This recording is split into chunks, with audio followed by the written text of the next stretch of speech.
আসন্ন নির্বাচন নিয়ে আলোচনা চলছে।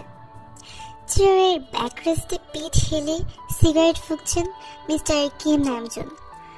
দলের লোকেরা কথা বললেও তিনি চুপ। ভীষণ মনোযোগ দিয়ে প্রতিটা কথা শ্রবণ করছেন তিনি। শ্রোতা হিসেবে লোকটা দারুণ, আর তার সহজাত স্বভাবে বিচক্ষণতার পরিচয় পেলেন। সকলের কথা শেষ হলে অ্যাস্ট্রোতে সিগারেটের শেষ অংশ নিভিয়ে নিলেন তিনি। তারপর স্পষ্ট গৌরব মেশানো কণ্ঠে বললেন, আসন্ন নির্বাচন নিয়ে আমার ভিন্ন পরিকল্পনা আছে। সকলের মনোযোগ বিচক্ষণ লোকটার দিকে নিবদ্ধ হলো। মিস্টার কিম নামজুন পিঠ সোজা করে বসলেন। সিগারেটের নেভানো অংশটা অ্যাস্ট্রোতে ফেলে দিয়ে বললেন, আমার ছেলে জন জঙ্কুক আসন্ন নির্বাচনে প্রতিনিধিত্ব করবে। শুরুতেই কেউ বাক্য তুললেন না। সকলেই জানেন মিস্টার কিম নামজুন বিচক্ষণ লোক। তার চিন্তাধারা আর পাঁচটা সাধারণ কিংবা চতুর মানুষের থেকেও ব্যতিক্রম। দলটির একজন প্রবীণ নেতা লি জংসক, তিনি অধরের কোণে হাসি মিশিয়ে বললেন, ছেলে যেহেতু আপনার, তাই কোনো রকম চিন্তা করছে না, তবে পলিটিক্সের বিষয়ে সে কতটা পারবে। লোকটাকে থামিয়ে দিয়ে হেসে ফেললেন মিস্টার কিম নামজুন।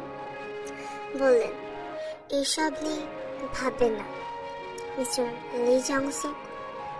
বিদেশের মাটিতে পড়াশোনা শেষ করেছে সে। স্বভাবে চতুর খুব, পরিবেশ হ্যান্ডেল করতে জানে সে। চারপাশ থেকে ঈষৎ উচ্ছ্বাস ছড়িয়ে পড়ল। মিস্টার কিম নামজুনের কথায় জোর আছে। দারুণ বিচক্ষণ লোক তিনি। এত বছর ধরে দলের উঁচু পদ সামনে যাচ্ছেন, সুনাম কুড়িয়েছেন। আসন্ন এমপি নির্বাচনে দল থেকে নতুন প্রার্থী নিশ্চয়ই বড় চমক হয়ে দাঁড়াবে। সিভিক কলেজ শেষে করেছে পার্ক জিমিন। সবাই তাকে জিমিন নামে ডাকে। দেখতে ভীষণ মিষ্টি। আজ বাদে কাল তার ভার্সিটির যাত্রা শুরু হবে। বেশ কিছু কেনাকাটার প্রয়োজন। বান্ধবীদের বলেও রেখেছে, অথচ সে বরাবরের মতো আজও লেট। মিটি এখন ঝড়ের গতিতে দেরি হচ্ছে। কন্যার এখন উদ্বেগ দেখে মিসেস হিউনজুন চেঁচিয়ে উঠলেন, কতবার বলেছি তোকে এভাবে তাড়াহুড়ো করে কোথাও যাবি না? তুই কোনো কথা কেন শুনতে চাস না বল জিমিন? জিমিনের হাতে সময় নেই। ও তড়িঘড়ি করে ড্রেস বদলে নিল। তারপর আয়নার সামনে এসে চুল সেট করতে লাগলো। ইমি কথা কেন নেই? উফ মা, দেখছো তো রেডি হচ্ছি, প্লিজ কথা বলো না। খাবার না গিয়ে কোথাও যাবে না। মা প্লিজ একটু চুপ করো। এত কিছু বুঝি না। খাবার না খেয়ে বাড়ির বাইরে যাওয়া চলবে না। ঠিক আছে, না খেয়ে যাবো না। এবার তুমি যাও। কন্যার আচরণে বরাবরই বিস্মিত হন মিসেস হিউনজুন। তিনি চোখ রাঙিয়ে চলে গেলেন। জিমিন দ্রুত চুলে ক্লিপ লাগিয়ে নিল। মিশ্রণ তার চুল ঈষৎ বাতাসে ঢেউ খেলানোর মতো করে উঠতে থাকে। চুলের কাজ শেষ হলেও মেকআপ করা হয়নি। লিপস্টিক দেবে অমন সময় বান্ধবীর কল চলে এলো। দ্রুত ফোনটা তুলল ও।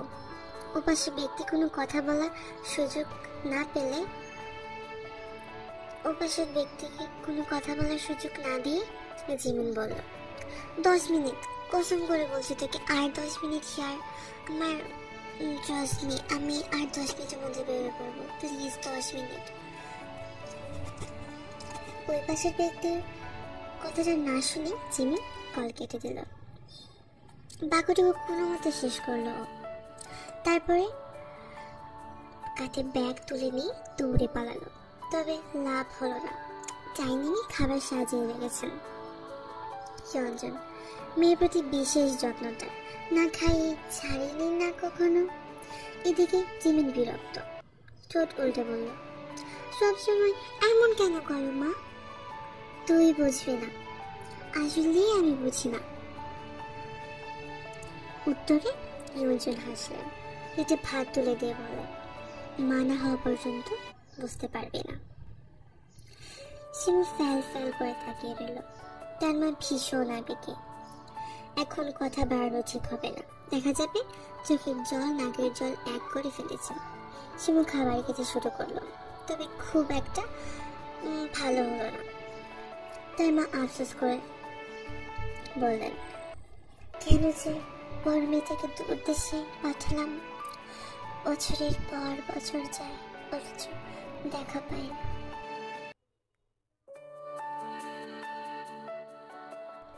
চিনি চুপ করে থাকে।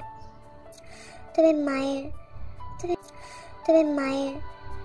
মায়েরা বোধহয় এমনই, সন্তানদের কথা স্মরণ করে চোখে জল ফেলায় তাদের সহজাত স্বভাবের মধ্যে পড়ে।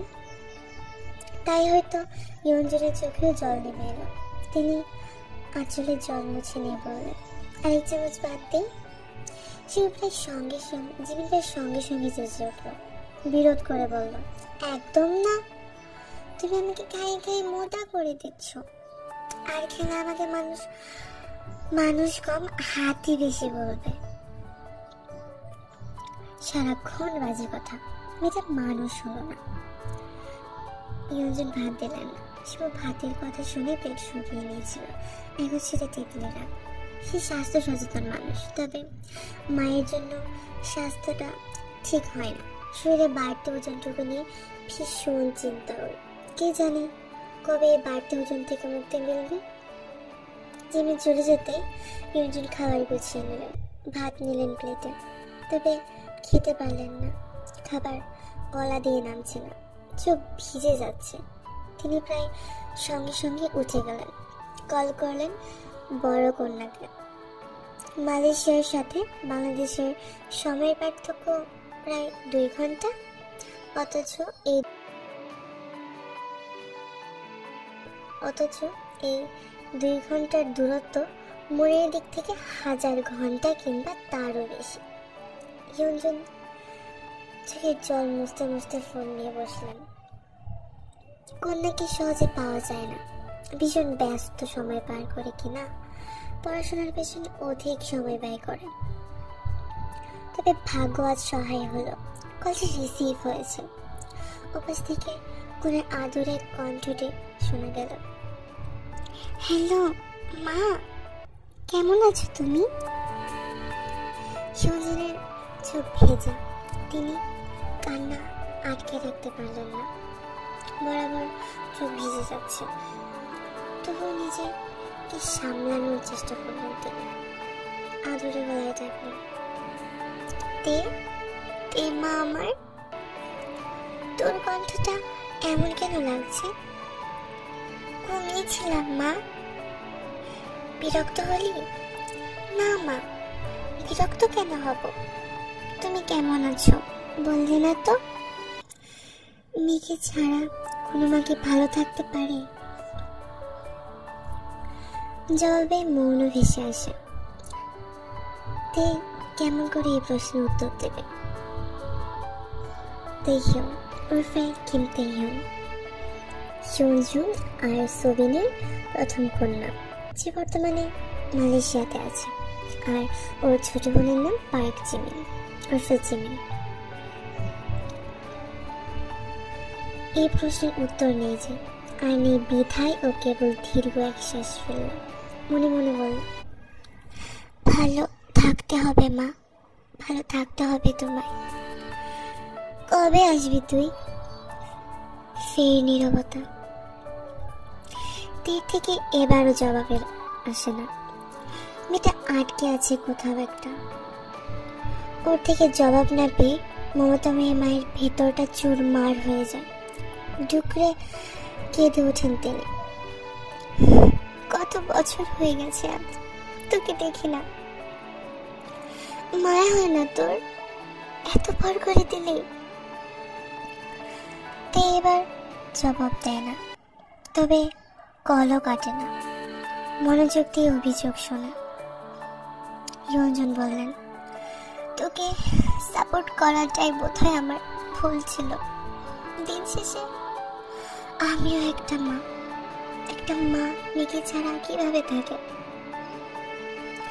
তাকে সাপোর্ট করাটা আমার বোধহয় অনেকটাই ভুল হয়ে গিয়েছিল। বিদেশে মাটিতে পাঠানো একদমই ঠিক হয়নি। তোর বাবার কাছে আমি মুখ পাই না, এখন একদমই পাই না। তাছাড়া এই মায়ের মনকে গুরুত্ব দিলে না তুই, এত বছরেও দেশে ফিরলে না তুই। ইয়ঞ্জনের অভিযোগের সাথে সাথে কেঁদেও চলছে। তার গলাটা ধরে আসছে। ও মৃদু স্বরে বলল, আমাকে একটু বের হতে হবে মা, পরে আবার কল করব। কল কেটে যায়। ইয়ঞ্জন ডিভাইনে বসে পড়ে। তিনি জানেন তার কন্যা আর কল করবে না।